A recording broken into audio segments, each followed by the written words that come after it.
क्या डैड, आपने तो मुझे डरा ही दिया। अवनी, ये देखो मैं क्या लाया हूं।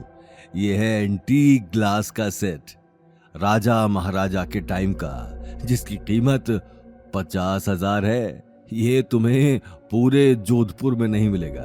रेयर पीस है। बताओ कैसा लग रहा है? ये कहते हुए अनिल ने एक बेहद एंटीक ग्लास और जग का सेट अवनी को दे दिया। अवनी जितना हैरान उस एंटीक सेट को देखकर थी, उससे ज्यादा हैरान 50,000 सुनकर थी।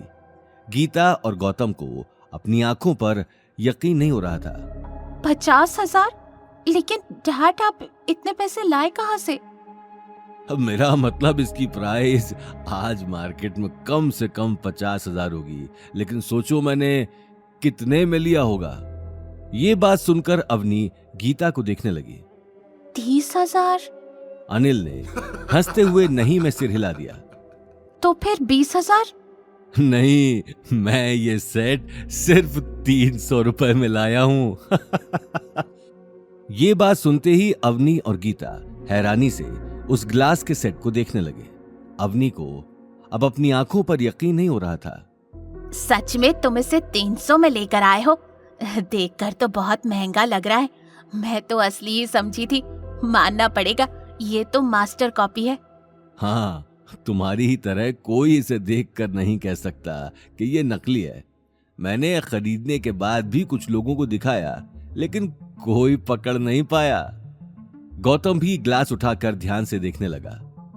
ये सेट अभी भी पूरा नहीं है।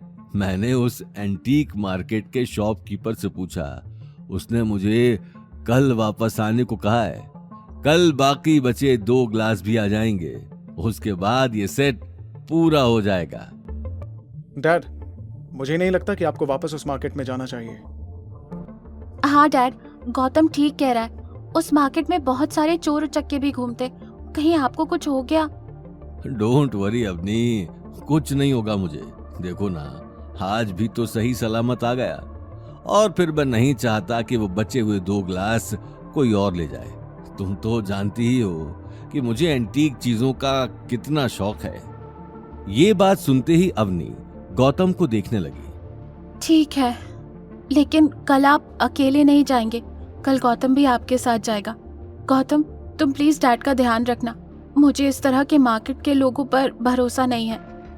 हाँ अपनी। गौतम ने तुरंत हामी भर दी और मुस्कुराकर अनिल को देखने लगा। अनिल को कहीं ना कहीं गौतम के साथ जाना पसंद नहीं था, लेकिन अवनी की बात के आगे वो कुछ कह नहीं पाया। देखते ही देखते रात हो चुकी थी।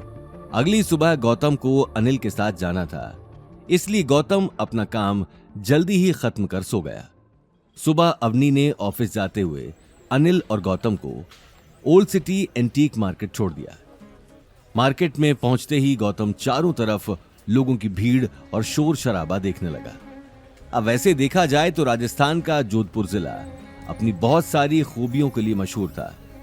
जोधपुर में घूमने के लिए बहुत सारे ओल्ड मार्केट थे, बहुत सारे फोर्ट भी थे, जो आज भी वैसे ही दिखते थे जैसे आज से 100 साल पहले दिखते होंगे। यहाँ की दीवारों का रंग रात होते होते इस कदर निखर जाता था कि देखने वाले की आंखें एक पल के लिए वहीं थम जाती थी।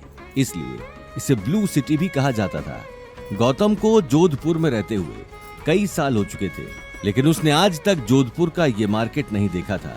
इस मार्केट में जोधपुर के अमीर से अमीर आदमी से लेकर गरीब से गरीब आदमी भी आता था, क्योंकि यहाँ मिलने वाली चीज ज्यादातर कीमती और एंटीक ही होती थी। मार्केट और वहां लोगों का जमावड़ा देखकर गौतम की आंखों में गहरी चमक थी।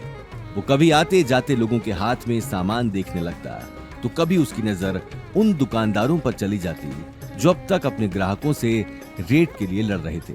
लेकिन उसी वक्त उसके आगे चल रहा अनिल एक बहुत बड़ी दुकान पर आकर रुक गया।